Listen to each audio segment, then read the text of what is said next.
esta sociedad económica con más de 2 siglos de historia tiene en sus objetivos fundacionales, o tiene como objetivos fundacionales, fomentar el progreso social, económico y científico de Galicia y hacerlo desde la reflexión, el diálogo y el conocimiento compartido. Pues bien, con esta finalidad hemos reunido a 2 de los máximos referentes de la sanidad gallega para abordar los desafíos que implica en nuestra comunidad la implantación de la protonterapia en particular y de los tratamientos oncológicos avanzados en general. Nos acompaña a mi derecha el doctor Antonio Gómez Camaño, actual consejero de Sanidad. Además, el doctor Gómez Camaño es oncólogo radioterápico con una larga trayectoria clínica, académica y de liderazgo profesional. Su conocimiento profundo del sistema sanitario y su impulso por incorporar la innovación tecnológica le convierte en una voz clave para este asunto.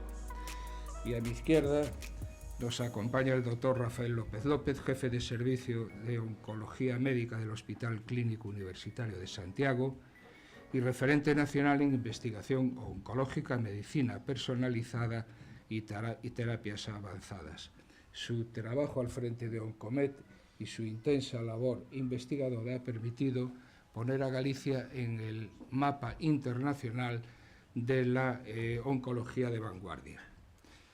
Desde la Sociedad Económica queremos expresar nuestro agradecimiento más sincero a los 2 ponentes. Somos conscientes de que sus agendas son apretadas, sus responsabilidades importantes y sus compromisos múltiples. Y, a pesar de todo esto, pues han decidido estar con nosotros hoy aquí. Y no solo para compartir su conocimiento, sino también para abrirnos una ventana al futuro de la medicina oncológica a través de este tratamiento novedoso de la protonterapia. Y como me parece que prolongar esta introducción es perder el tiempo, porque lo sustancial lo van a decir ellos, me van a permitir que sin más les invite a escucharlos y a participar activamente en el coloquio posterior, en la conversación que tendremos a continuación, que sin lugar a dudas será interesante, muy interesante y además necesaria. Muchas gracias y tiene la palabra el doctor Rafael López López.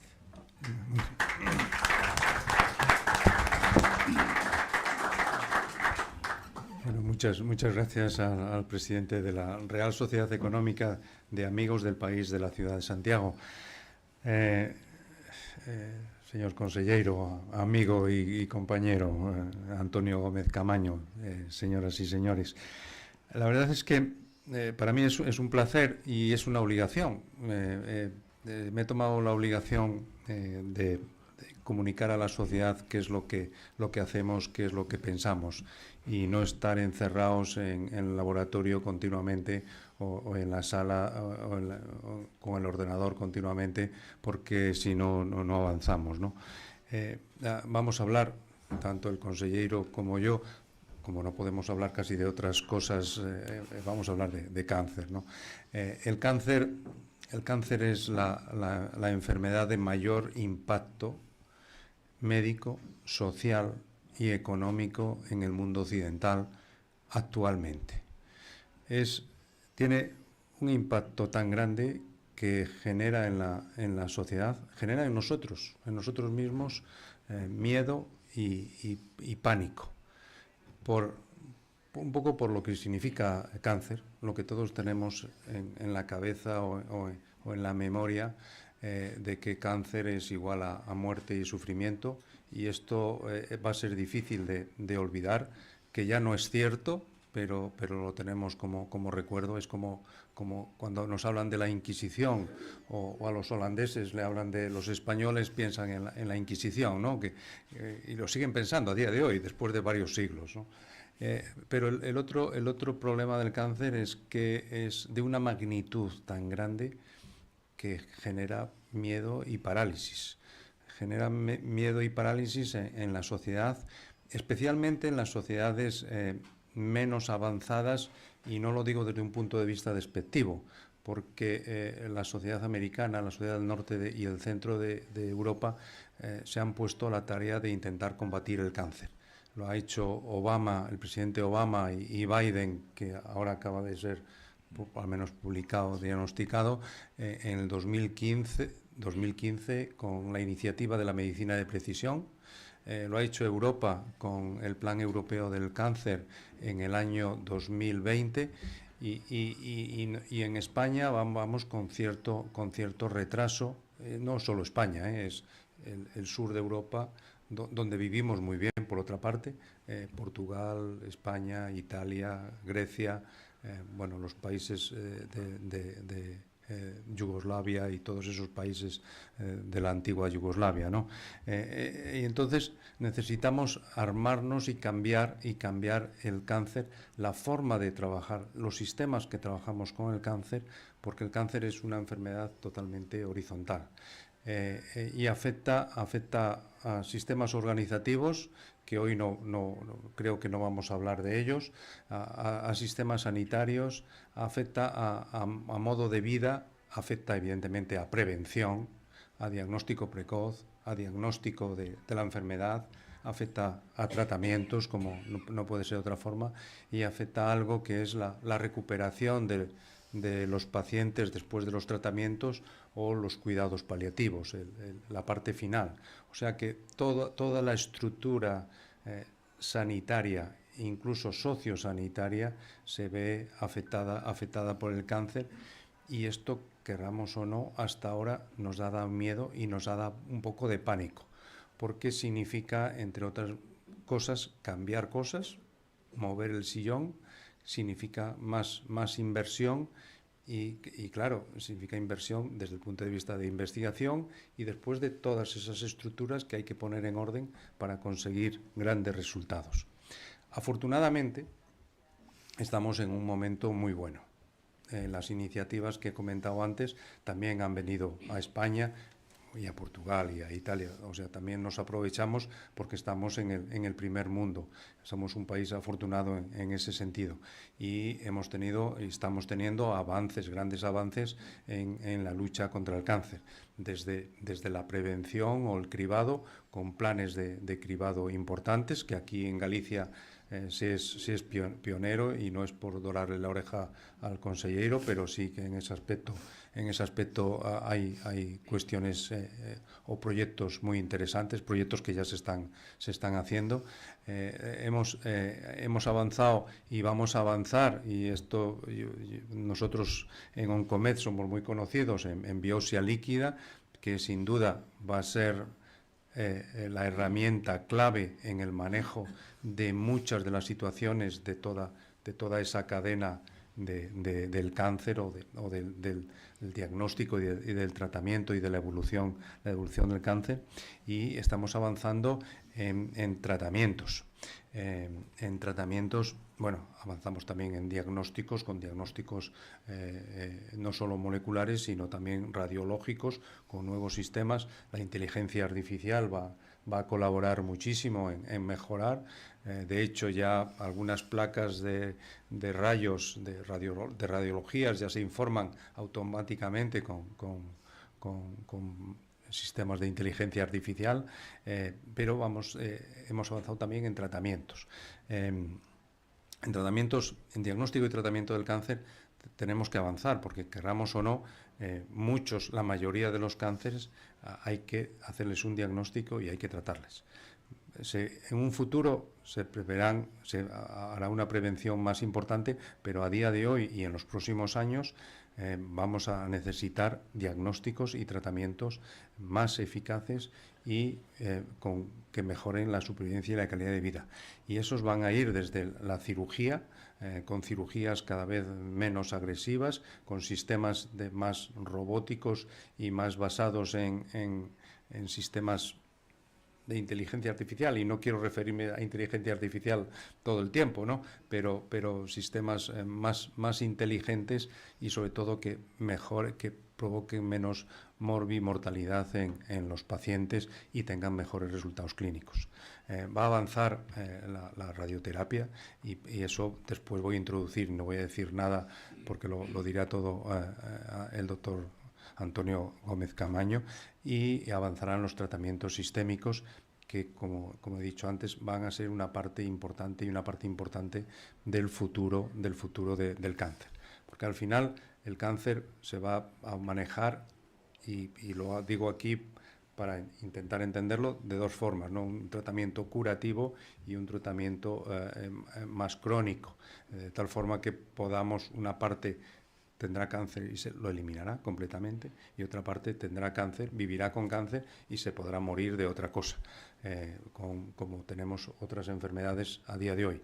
Dentro de esos tratamientos, que es la parte que a mí más me concierne, estamos avanzando en nuevas quimioterapias mucho más inteligentes y más selectivas que las que estábamos utilizando o las que estamos todavía utilizando a día de hoy, de tal forma que son mucho más selectivas y entonces matan mucho mejor a la célula que solo queremos matar y no a las vecinas, ¿no?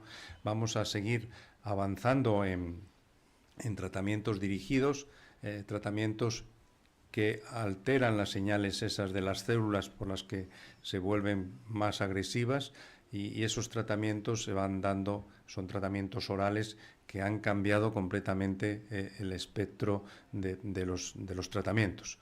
Hoy venía un visitador médico que había estado hace 20 años y ahora ha vuelto otra vez a la línea de oncología. Los visitadores van cambiando de líneas, y él había estado hace 20 años en oncología y hoy volvía a la línea de oncología, y le estaba diciendo, esto es totalmente diferente a lo de hace 20 años. Sí, es cierto, totalmente diferente, afortunadamente, ¿no?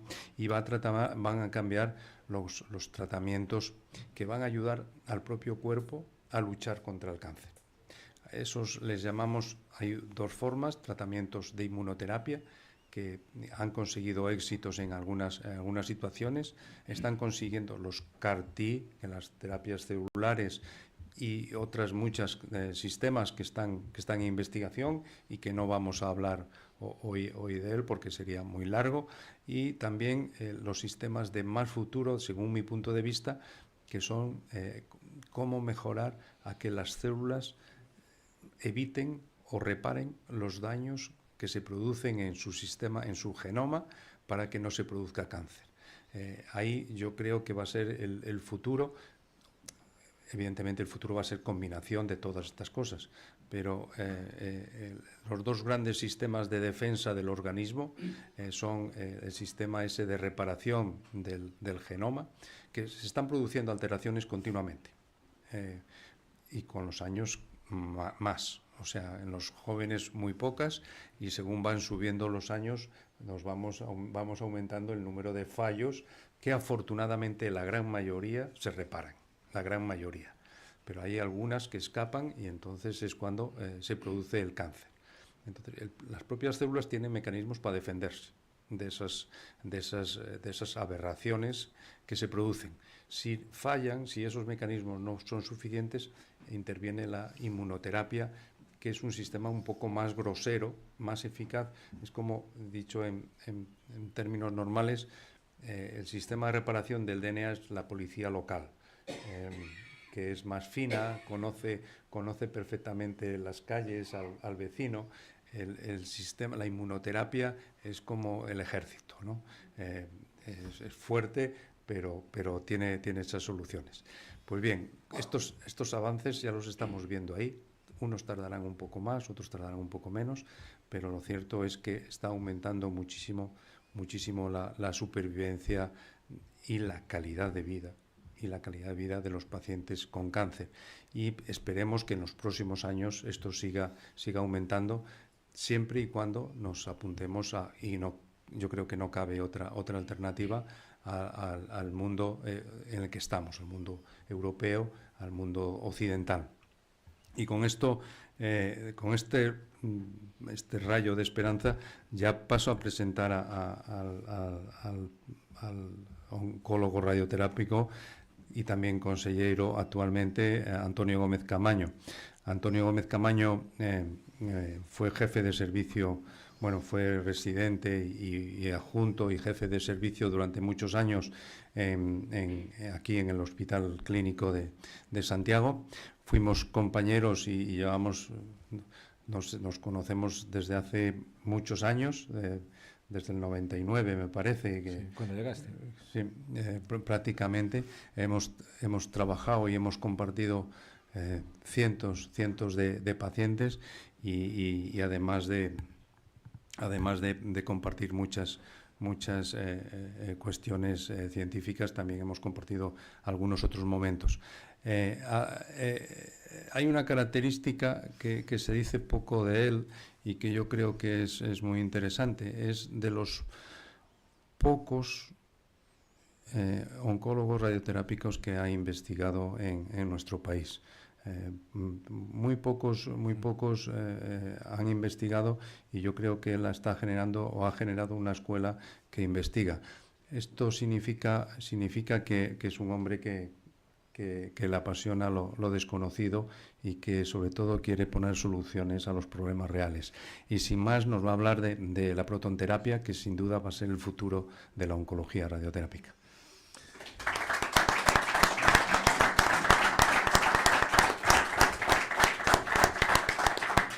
Bueno, muchas gracias, Rafa, por la presentación. Muchas gracias también por la invitación a la Real Sociedad Económica de Amigos del País de Santiago de Compostela.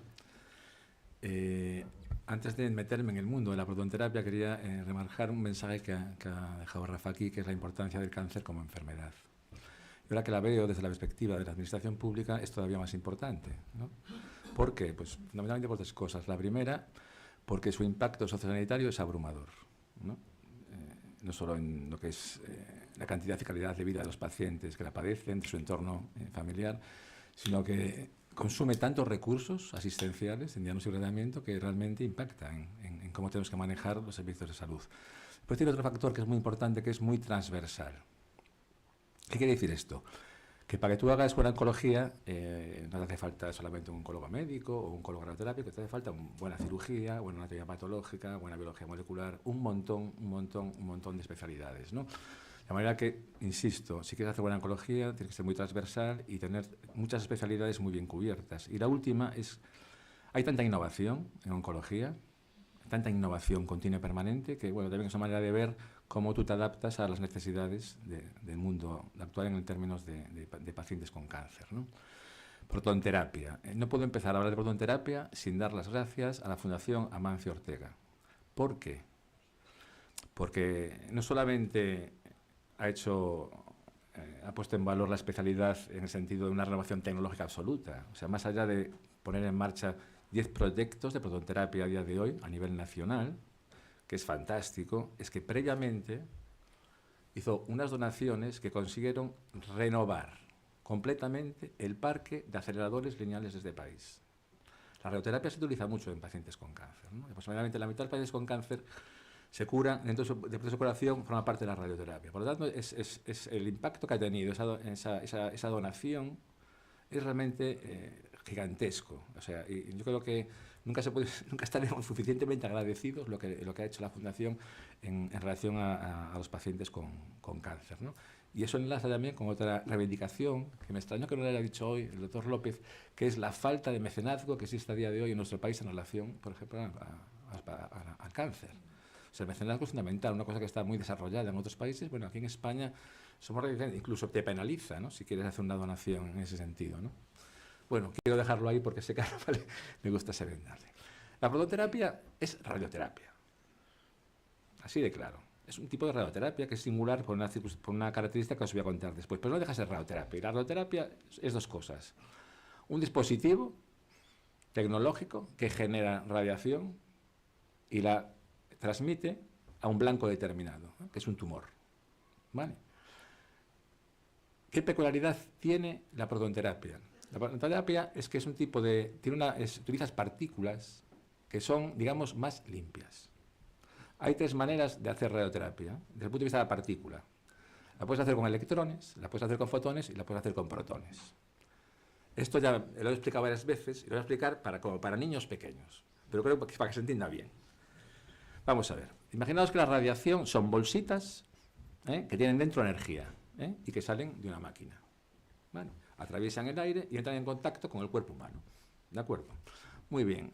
¿Los electrones qué hacen? Pues las bolsitas de electrones, en cuanto llegan a la superficie, de lo que sea, se rompen y depositan toda la energía ahí. ¿Vale? Por eso los electrones son buenos, por ejemplo, para tratar tumores de piel. ¿Por qué?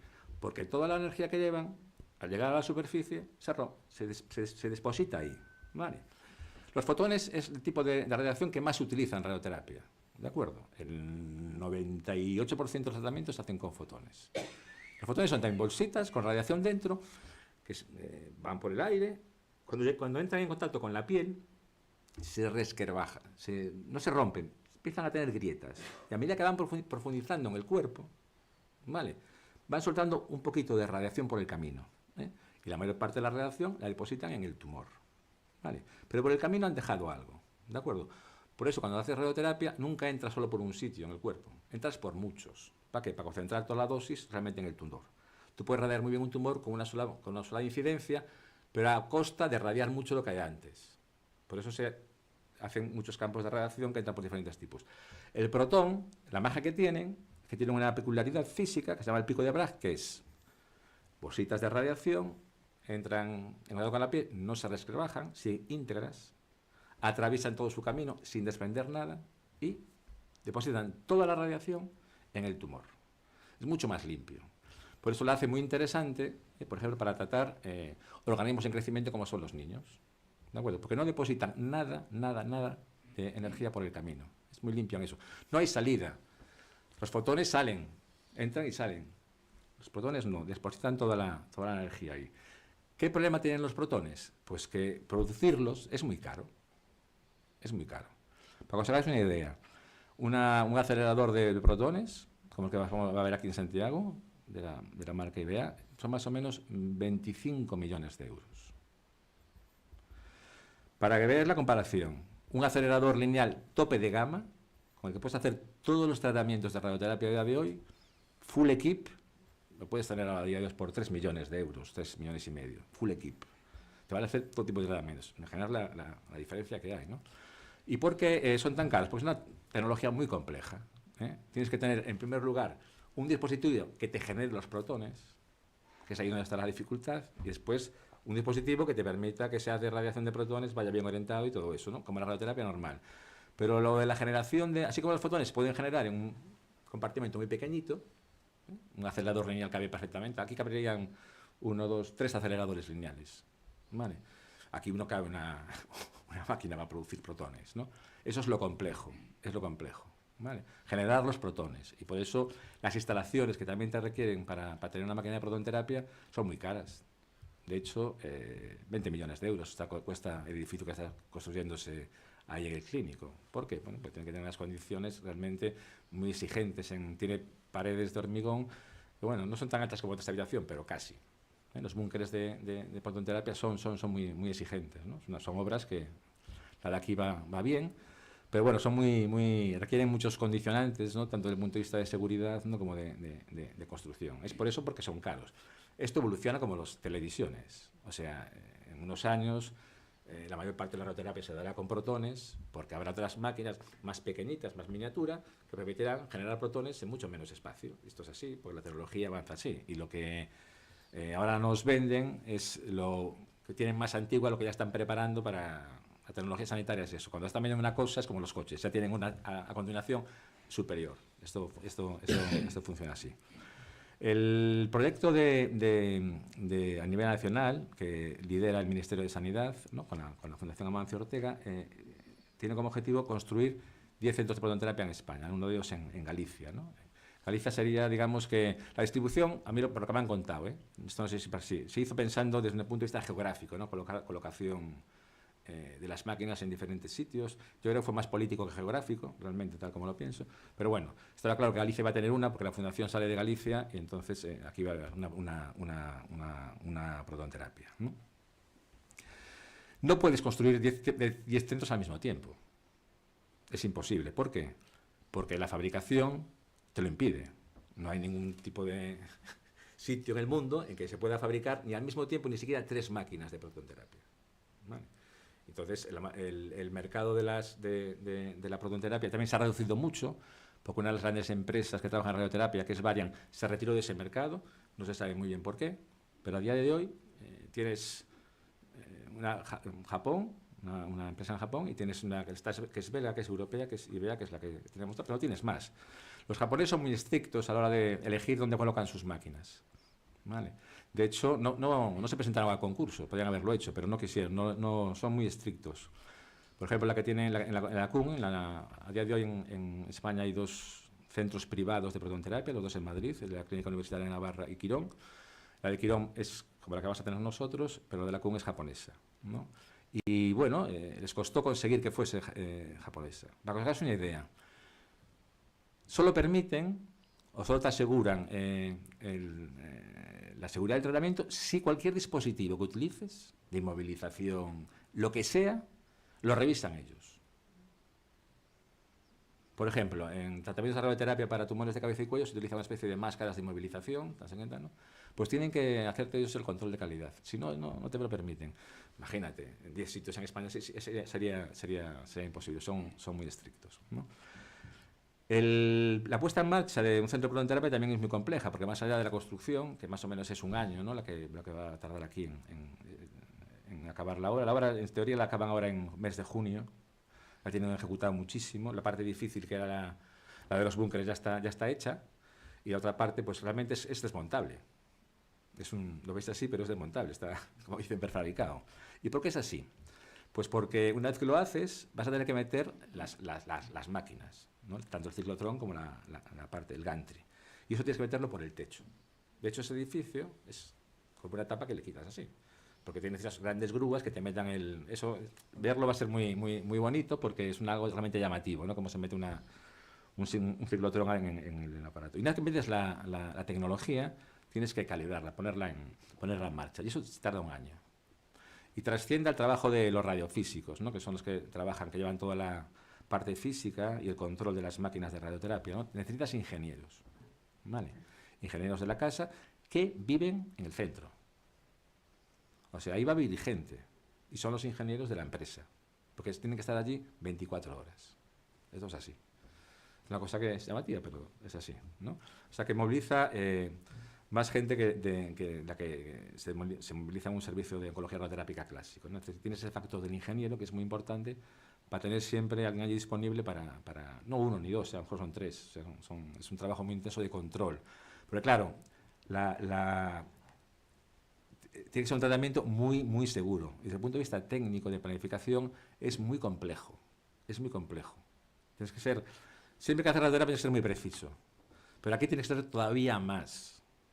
¿Por qué? Porque tú estás yendo, toda la radiación se va a depositar en un sitio y tienes que asegurar que ese sitio es el adecuado. Si yo tengo el tumor aquí, tengo que dejar todo aquí. No me vale dejarlo aquí. No me vale dejarlo aquí.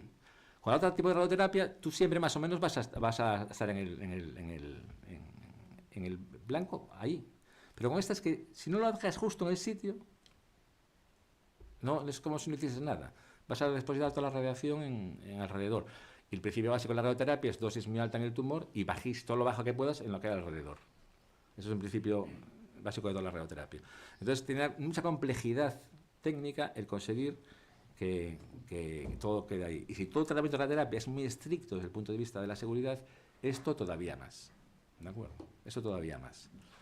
Si una sesión de radioterapia normal te puede llevar 15 minutos, pues a lo mejor imaginaros un niño, un medulloblastoma, en que tienes que irradiar todo lo que es el eje cranoespinal, puedes llegar a tardar, no sé, 40, 50, 60 minutos. Tienes que hacer mucha verificación, mucho control de calidad. Es un tratamiento realmente muy intensivo. Y así como ahora, prácticamente, un oncólogo radioterápico no tiene que ir nunca allí a la máquina, salvo al infotratamiento, a verificar, estos tratamientos exigen médico, físico, aparte de los técnicos y tal, o sea, estar allí. Son muy exigentes desde el punto de vista de personal, ¿no?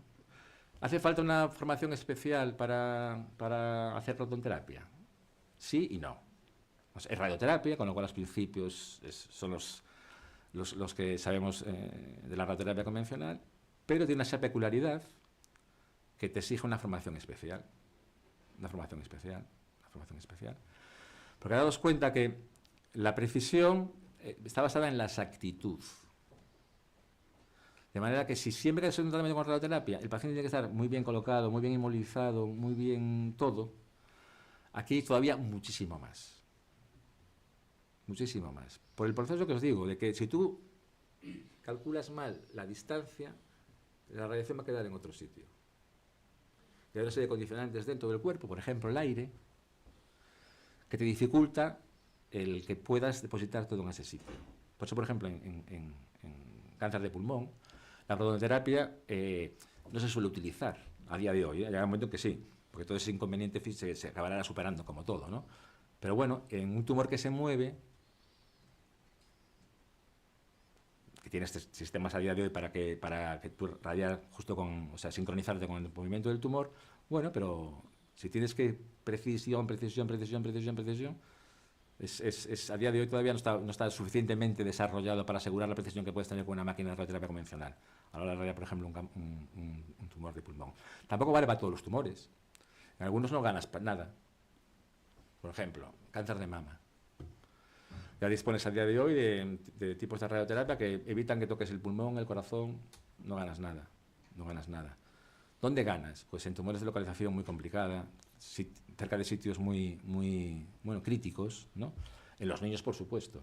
¿Por qué? Porque es que es muy limpia. O sea, tú no radias tejido sano, ¿no? Por eso es donde tiene la principal indicación, y la mayor parte de los pacientes que se van a tratar con protonterapia van a ser niños. ¿De acuerdo? Hay otro tipo de tumor que también se ha aprobado ahora en España la indicación, que son tumores de cabeza y cuello. ¿Por qué? Porque los tratamientos de tumores de cabeza y cuello van combinados con quimioterapia también. Son tratamientos muy tóxicos, ¿no? Son efectivos, pero muy tóxicos. Tienen una toxicidad relevante, ¿no? Pues, a nadie le gusta dejar la boca seca. O sea, hay un montón de efectos secundarios que con protonterapia se puede evitar, ¿no? Por eso, bueno, la medicación. En pacientes que han radiado previamente, ¿no? De manera radical, bueno, pues también sería otra indicación, pero fundamentalmente niños y tumores difíciles, tumores de situación difícil, muy compleja, ¿no? Aquí insisto, el plan es acabar ahora más o menos en verano, y esto tiene que ir todo muy bien para que en el último trimestre del año que viene se trate el primer paciente, ¿de acuerdo? ¿Por qué digo todo ir muy bien? Bueno, la hora va bien, pero después, bueno, hay permisos del Consejo de Seguridad Nuclear, hay un montón de burocracia y tal que te puede más o menos retrasar la cosa. Pero bueno, a día de hoy está bien. Y la intención es que vayamos ahora también este verano allí a Lovaina, que es donde está fabricándose, a recepcionar la unidad.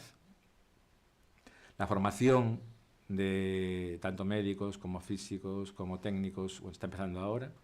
Ya hay un grupo, un core de personas que están empezando la formación específica en radioterapia, que va desde cursos online, asistencia a congresos, formación específica por la empresa, estancias fuera.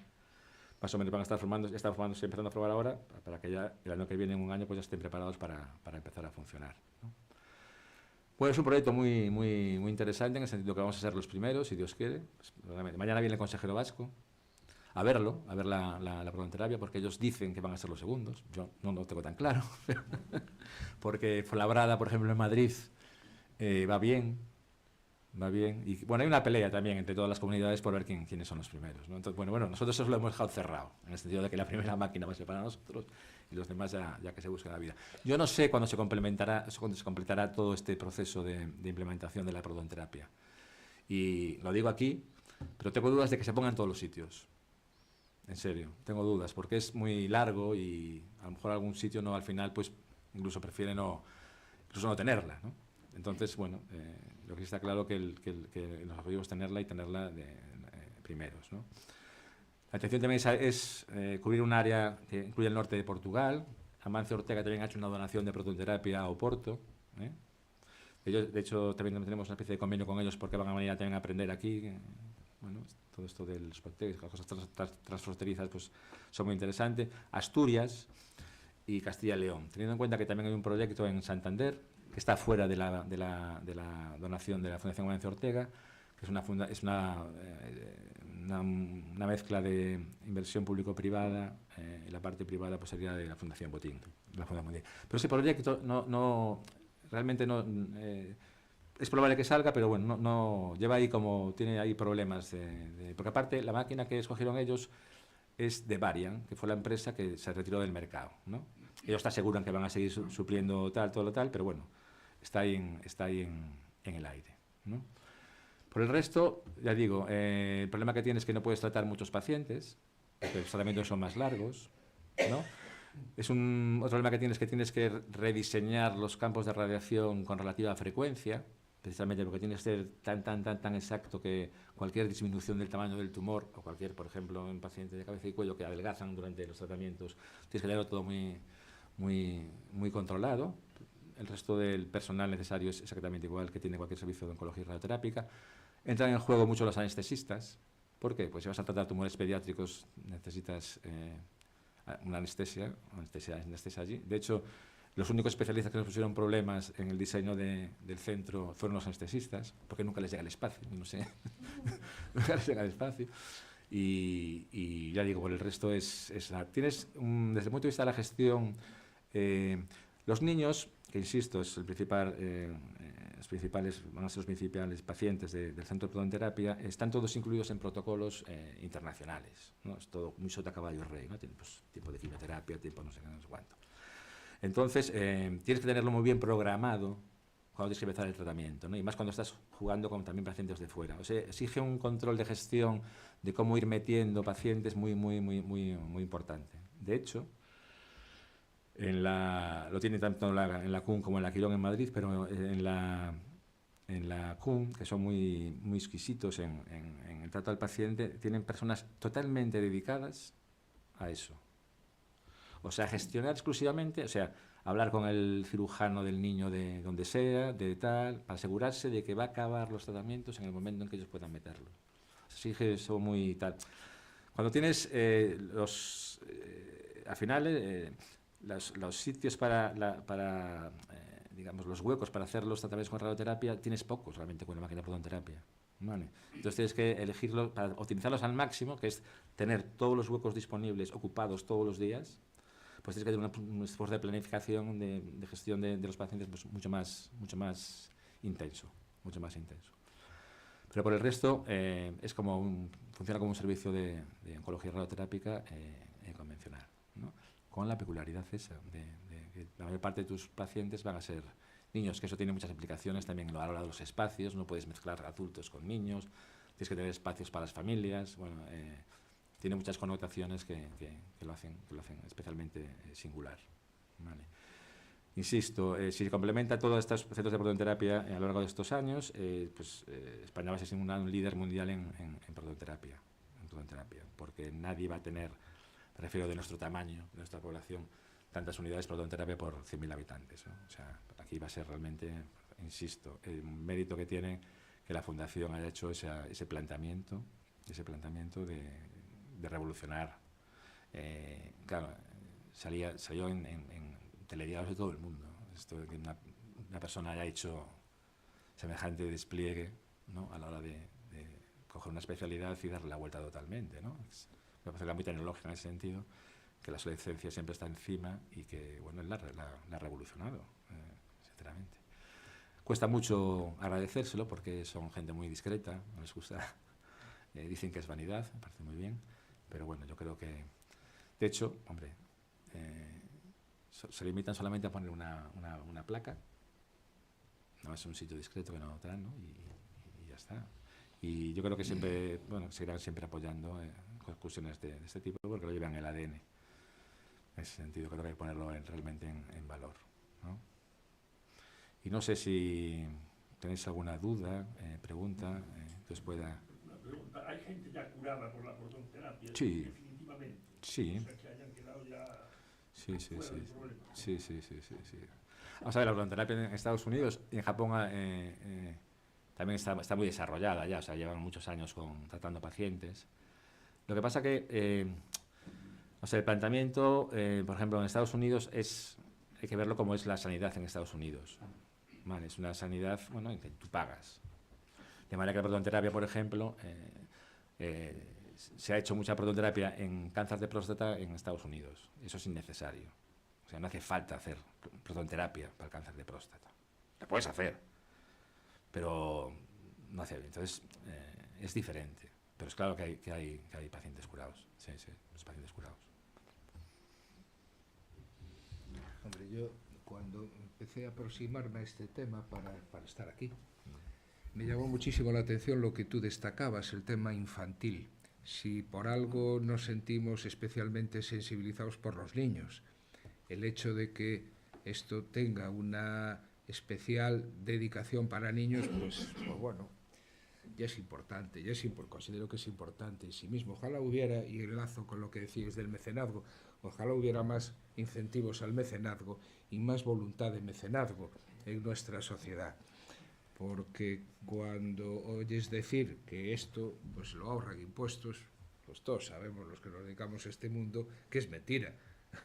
Puedes tener una pequeña desgravación fiscal que no cubre ni parecido esto. Sí, bueno, hay que no lo comentaba, una peculiaridad también de nuestro centro, que es que va a tener una línea que se va a dedicar a investigación. ¿Vale? Esto es una cosa que nadie... El nuestro sí, va a haber una línea que se va a entrar en investigación con la posibilidad de actualizar, o sea, la palabra no es actualizarla, bueno, de poder convertirla en asistencial también, ¿no? Claro, seríamos también, creo que no hay ninguno en Europa perfilado en ese sentido, ¿no? Una parte de asistencia, una parte de investigación. Eso también, bueno, pues genera alrededor, pues, investigación y más de desarrollo, porque bueno, la prototerapia no solamente tiene una aplicación médica, ¿no? Por ejemplo, a los físicos, todo esto de la física experimental les vuelve locos. Yo había estado en Sudáfrica, en Ciudad del Cabo, tenía un compañero que estuvo trabajando allí durante unos años, y allí tenían un centro de protonterapia y de neutrones.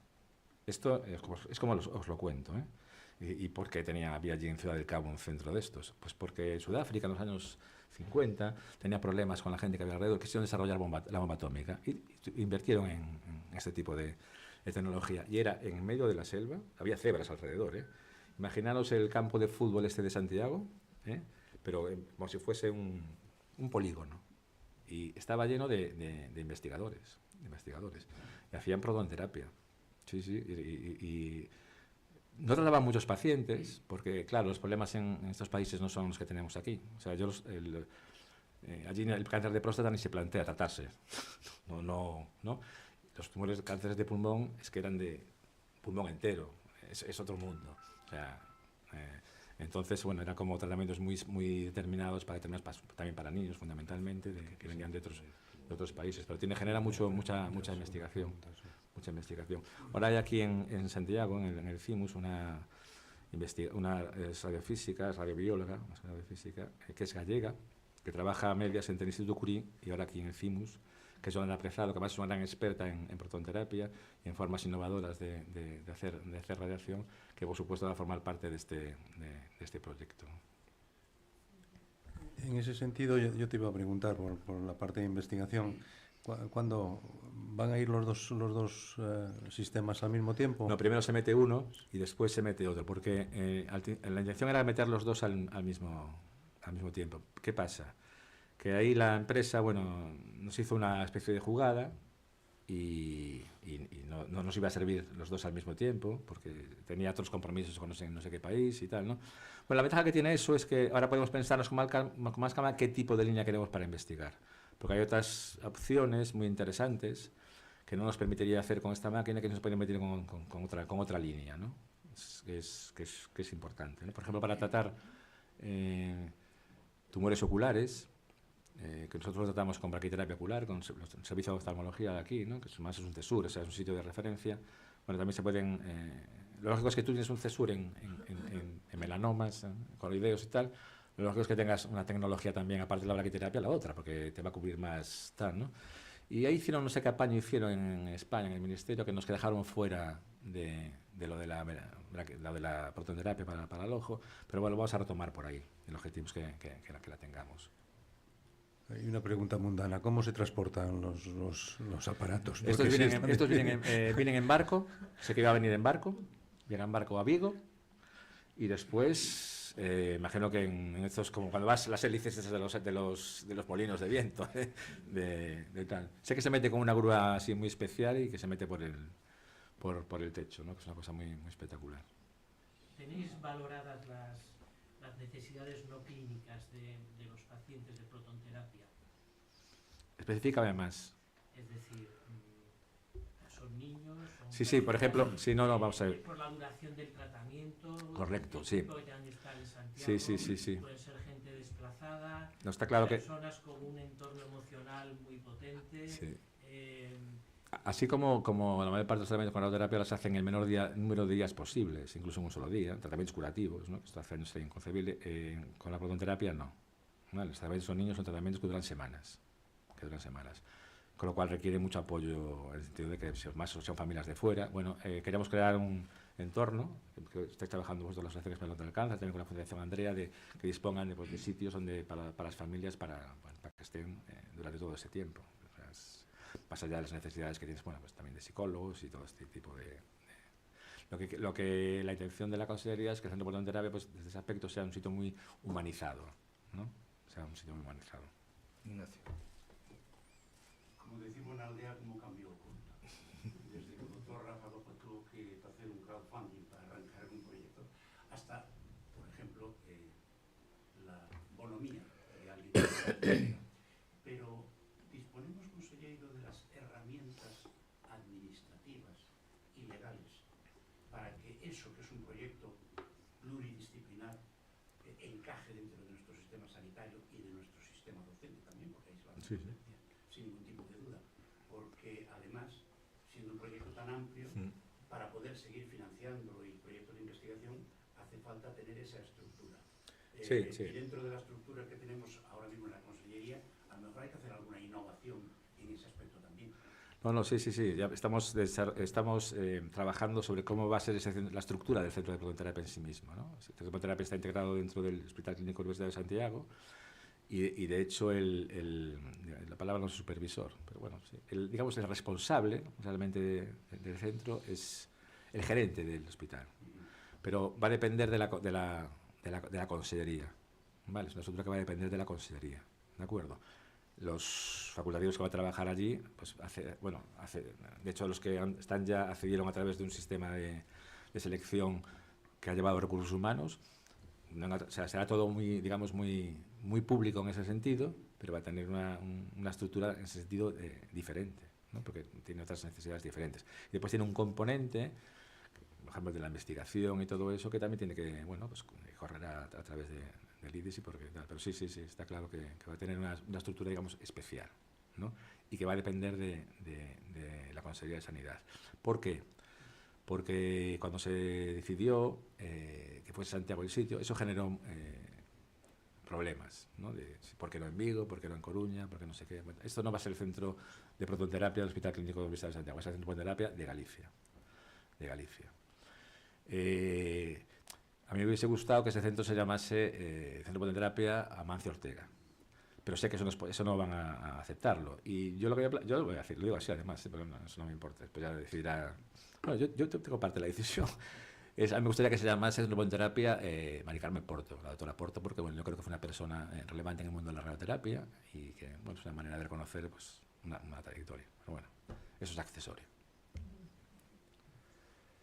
Cuando... Sí. Gracias por la información. Ha dicho claramente que va a ser para tumores de difícil acceso. Entiendo entonces que va a ser muy revolucionario, por ejemplo, en los tumores de cabeza de páncreas, en aquellos que están pegados a los grandes vasos vasculares que no permiten acceso quirúrgico, o que no hay otra terapia alternativa que lo cronifique o lo cure, obviamente. Vamos a conseguir un alto índice de sanar, voy a decir, o de tratar estos tumores. No, vamos para ver. Por ejemplo, el páncreas, que me has puesto, ¿no? La prototerapia en cáncer de páncreas probablemente no vaya a aportar nada. ¿Por qué? Porque a día de hoy tienes la tecnología de radioterapia que te permite dar dosis muy altas y sin afectar, bueno, también de manera muy limpia, ¿no? No es el sitio para tratar. Por ejemplo, tiene mucho más sentido un tumor que esté pegado a la médula espinal, Porque aparte también las cosas, en este caso tienes que optimizarla, ¿no? El cáncer de páncreas tiene muy poco componente local. El problema del cáncer de páncreas es sistémico. En el sentido de que tú, aunque lo puedas erradicar localmente, es muy probable que te falle por otro lado, ¿no? Entonces, en el caso del páncreas, insisto, no es el mejor tumor para... Se podría hacer, o sea, la protonterapia la puedes hacer en cualquier sitio, pero tienes que optimizarla en el sentido de qué te aporta, dónde te aporta más. Claro, en un sitio muy cerca de un nervio óptico, por ejemplo, ahí tiene mucho sentido, porque vas... En el abdomen, a día de hoy lo puedes tratar con radioterapia muy bien, sin utilizar protones. Es igual que la próstata. ¿La puedes tratar con protones? Sí. ¿Pero qué ganas? No vas a ganar nada, prácticamente nada. ¿Cuántos pacientes se puede atender al año con una máquina de estas? El objetivo es estar entre 200 y 250. 250. Pero ese ritmo de pacientes no lo consigues en un año, ¿eh? O sea, todo esto necesita que... O sea, primero empiezas más despacio y después ya a medida que vas cogiendo la práctica vas selectiva. Si tienes dos... Lo bueno también que hay aquí, es que se ha quedado el agujero hecho para un tercer búnker, que tampoco va a hacer nadie eso, porque entonces también te permite pues poner otra unidad, ¿no? ¿Cuál va a ser el criterio para seleccionar los pacientes para garantizar la equidad? Un comité. Sí, un comité. Ahora también vamos a empezar a trabajar ahora en eso, que haya una especie de comité que esté presentados todos. Esto vamos a ver, esto no solamente necesitan formación en protonterapia la gente que va a trabajar en el centro. Toda la gente que hace radioterapia en cualquier parte de Galicia tiene también formación en protonterapia. ¿Por qué? Para saber realmente qué tienes que derivar o no. Es más, no solamente los oncólogos radioterápicos, toda la gente que trabaja en cáncer debe tener en la cabeza porque claro, parece muy mágico, pero tienes que optimizar y hacer la indicación, tiene que ser muy selectiva, muy selectiva. Entonces eso va a haber un comité que va a ser la que seleccione los casos, porque si tú, a día de hoy puedes hacer una cosa, bien, tengo este tumor, lo voy a planificar con fotones, lo voy a planificar con protones. Si lo ves, la ganancia es mínima o ninguna, no tiene ningún sentido, ¿no? O sea, lo bueno que tiene es que puedes optimizarlo, o sea, ofrecerle a todos los pacientes la oportunidad de tratamiento, pero evaluarlo en función de si no vas a ganar nada, ¿para qué lo vas a hacer? Y de esos pacientes que está especialmente indicado el tratamiento con protones, este óptimo de 200, 250, cuando se alcance, ¿qué porcentaje cubriría de todas esas necesidades? Porcentaje bajo. Sí. O sea, se necesita... Vamos a ver, es que tú al final siempre, cuanto más se utilice, te van a salir más posibles indicaciones, porque, claro, es que, por ejemplo, siempre vas a tener menos efectos secundarios.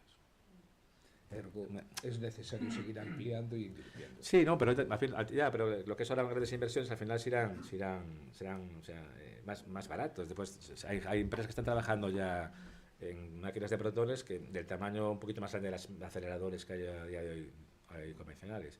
Pues tiene una cosa muy interesante de la prototerapia, porque muchos tratamientos, por ejemplo, acaba de comentar Rafa también, la inmunoterapia, que va muy bien, algunos tumores.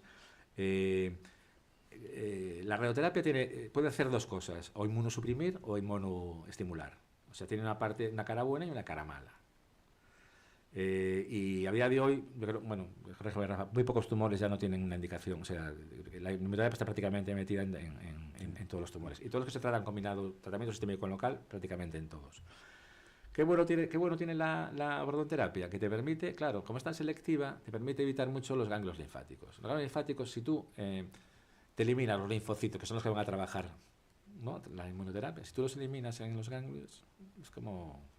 Entonces, lo que te permite la protonterapia va a ser hacer tratamientos más selectivos y proteger realmente pues, las cadenas ganglionares, que es donde están los linfocitos, que en teoría se van a estimular con la inmunoterapia y todo eso. Entonces, es muy interesante desde ese punto de vista. Y en ese sentido, no en ese sentido de la inmunoterapia, sino en el sentido anterior, ¿cómo vamos? ¿Estamos preparándonos para el recambio tecnológico? Porque este mundo se acelera, tú lo has dicho, ¿no? Que los próximos van a ser más pequeños, los siguientes más pequeños. Toda esa inversión, ¿cómo la vamos a afrontar? Hombre, pues con mucho cuidado. Con mucho cuidado, con mucho cuidado. Yo creo que todo lo que en lo relacionado con la innovación y en cáncer específico, yo no lo veo como un gasto, yo lo veo como una inversión. Pero tienes que demostrar, hay que demostrar el beneficio real. O sea, porque a veces nos perdemos en beneficios demasiado escasos. O sea, yo creo que hay que asumir toda la innovación, pero la que realmente tenga un valor importante. Porque al final todo tiene un coste de oportunidad. Entonces, donde metamos el dinero tenemos que generar mucho valor, mucha curación, mucho tal. Yo, en lo del cáncer, yo creo que lo que se puede curar, ¿no? Ahí no podemos fallar. ¿Estamos de acuerdo en eso? ¿No? Sí. No podemos fallar. Y ahí es donde tenemos que hacer el máximo esfuerzo, que yo creo que ya en España ya se ha hecho. O sea, se ha ganado muchísimo en que los pacientes no se curen porque no tienes la tecnología o el fármaco tal. Yo creo que ahora ya no pasa, ¿no? Otro tema, ya en estadios avanzados ya hay tal, ¿no? Pero bueno, esto es importante, que lo que puedas curar, lo cures. Y a partir de ahí, empezar a caminar, ¿no? Las campañas de cribado, todo eso está muy bien, pero todo tiene también Tienes que cribar lo que tienes que cribar y que haya un beneficio en el cribado, porque a veces los cribados también te generan más problemas que otra cosa. Tienes que tener muy claro que tienes un sistema además que te permita, porque cribar no solamente cribar. Cribas, diagnosticas y, ¿no? ¿De qué te vale cribar si no tienes respuesta después a nivel asistencial? Eso es yo creo que todo lo que sea prevención y todo eso es que después ahorra mucho al sistema, ¿no? Toda detección precoz es muy importante. Bueno, hay unas cosas que yo creo que hay que tirar mucho por ahí, ¿no? Sobre todo eso. Y después, bueno, también que la población también asuma su parte de responsabilidad en el sentido de los hábitos de vida saludables, los autocuidados, que esto lo hablamos mucho con vosotros, que es muy importante. Después también, Rafa siempre coincide conmigo en eliminar toda lo falso que hay alrededor del mundo de la oncología, ¿no? De estos tratamientos milagrosos, las creencias de la gente, los terraplanistas de tal, ¿no? Que esto cada vez va más. Cada vez va más. Eso es un tema muy preocupante, ¿no? Y Rafa lo sabe también. Los pacientes muchas veces engañan a sus médicos. Pero usted está tomando algo y te dicen que no. Es verdad, esto es así. Sí, vamos a peor en ese aspecto. Por eso. Porque viendo lo que pasa en el norte de Europa, que en muchos aspectos van más avanzados, pero en esto también van más avanzados, claro, pero a lo malo. Que la paramedicina va cada vez mayor y no sabemos muy bien por qué. Sí, es una cosa llamativa, ¿no? Bueno, sí. Sí.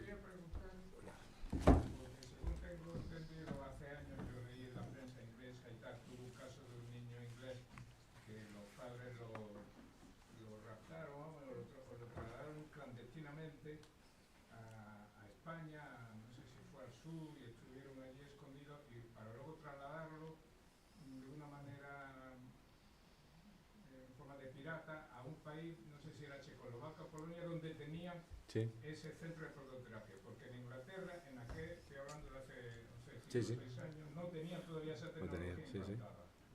Y no le dieron otra solución más que la clásica, la de radioterapia convencional. Y entonces, el National Health Service los denunció por haber salido subrepticiamente de Inglaterra y haber escapado de las indicaciones que le daba el National Health Service, que es el Servicio Nacional Inglés, equivalente a la española. Sí, sí. Y resulta que luego yo leí en la prensa que el niño efectivamente fue a ese sitio, que no recuerdo si era Checoslovaquia o Polonia, le pusieron tratamiento, que era un neuroblastoma, por cierto. Sí. ¿No? Y luego leí en la prensa que curó. Y digo, bueno, pero curó en 3 meses, 4 meses, pero luego al cabo de un año leí que seguía perfectamente bien el niño, lo cual pues, será posible. Y luego lo que tuvieron que pagar, que era una cantidad astronómica, no sé si eran 100.000 euros, 50.000 euros, y entonces yo lo que quería preguntar trata es, en esas clínicas que hay en España privadas, en Navarra y en la de Quirón, ¿cuánto vale? Si tiene idea, ¿cuánto vale un tratamiento privado? Son muy caros. Son muy caros. Si te derivan desde el sistema sanitario público, son la mitad de lo que suelen pagar. Son caros, pero si lo pagas tú, es todavía mucho más caro. No sé cómo están las tarifas ahora, pero bueno, 50.000 euros es una buena cifra. Sí. Por mi parte ya. Bueno, pues creo que hemos acertado. Ay, perdona, José Antonio, dime tú.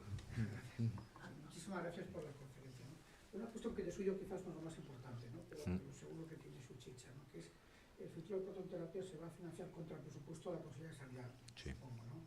Como lo vamos a compartir con otro país, en este caso Portugal, y con otra comunidad autónoma, está previsto que cofinancien sus... Sí. Esa es otra peculiaridad que tiene la prototerapia. Pues generalmente es muy relajado, de las unidades autónomas, sanitarias en ese sentido, pero tiene una persona que te ves que... Además que el sistema portugués porque hará que traten a más pacientes, sí. Y por completar un poco lo que antes preguntaba Ignacio, algo de la estructura administrativa, ¿no se planteó quizás una fundación, alguna fundación pública mucho más hábil también para captar aportaciones privadas? Sí, se valoró todas las posibilidades, pero es que estar haciendo fundaciones continuamente para todo no tiene... Fundaciones que después vas a echar para atrás tampoco tiene mucho sentido. Entonces buscamos un modelo que te permitiese, primero, capacidad para asumirlo, ¿no? Y en lo que respecta a la contratación y todo eso también hay maneras de hacerlo estando integrado en el sistema sanitario público. ¿Vale? Sí, ahora a través de las fundaciones de investigación puedes cantar por todos los lados. Pues creo que hemos acertado viniendo hoy aquí y no a ninguna de las otras múltiples actividades que hay hoy en Santiago, y sobre todo gracias a nuestros invitados de hoy, que no solo nos lo han explicado, sino hemos sido capaces de entender lo que explicaban, que tiene doble mérito. Por lo tanto, muy agradecidos, tenéis aquí vuestra casa para lo que sea. Y ya antes de cerrar, si me lo permitís, solo recordar las próximas actividades que realizamos aquí en la Sociedad Económica en Abierto, las inmediatas. El próximo 3 de junio, es decir, dentro de 10 días, también contaremos con, en este caso, 3 destacados personajes. Nos acompañarán Pascual Sala, expresidente del Tribunal Constitucional, Juan Antonio Siol es vicepresidente del Tribunal Constitucional, y nos moderará, espero que un animado debate, Roberto Blanco Valdés, catedrático de Derecho Constitucional de nuestra universidad. El título de la conferencia es Tribunal Constitucional y Sociedad, un debate necesario. Si lo hubiéramos programado para que tuviera más actualidad, no lo hubiéramos conseguido realmente. Seguro que no. Antes, o a continuación, perdón, también el 11 de junio, a la semana siguiente, del otro ciclo que también realizamos con asistencia libre, es el ciclo que versa sobre nuestro patrimonio artístico y se dedicará a un cuadro que no puede estar expuesto aquí porque no tenemos sitios para todos, que lo estudiará Miriam Elena Cortés López, profesora e investigadora del Grupo Jacobus de nuestra Facultad de Historia. Lleva un título sugerente, Vista de una ciudad sobre el misterio de un enigmático paisaje urbano. Pues sí. Bueno, nosotros tenemos una colección pictórica que bueno, pues ha sido objeto de exposición en el Museo del Prado el año pasado, en las Edades del Hombre hace unos meses, y estamos intentando conservarla. No es fácil, los tenemos apilados, a ver si alguien con el mecenazgo nos ayuda. Y ya para finalizar el mes, el día 26, abordaremos otro tema también yo creo que de importancia y de actualidad. El profesor Senén Barro, catedrático de nuestra universidad, nos hablará de inteligencia artificial. El título es Inteligencia Artificial, Cerebros de Silicio. Creo que también es otro tema que puede despertar interés. Y ya para rematar, tenemos por costumbre, pues que ya que os pagamos una minuta tan exagerada, pues daros un pequeño recuerdo de vuestra visita a la Muchas sociedad. gracias. Muchas gracias. Muchas gracias. Muchas gracias.